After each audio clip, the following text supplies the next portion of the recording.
the next is the failures of the other.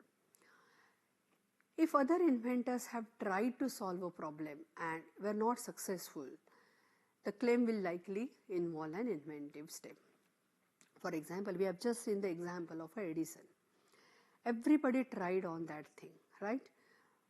23 other groups were working on that thing, but Edison was successful.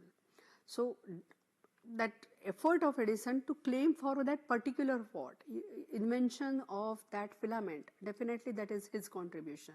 Again, I repeat, invention of filament is his contribution, but a light bulb, it is a contribution of Joseph Swan. Okay, so if somebody says who invented the bulb, then Swan is the answer. Who has given that filament? Edison has, what we can say, by so many experiments, so many thousands of material here that lab has tested, and then they have given this filament, right? So we have to consider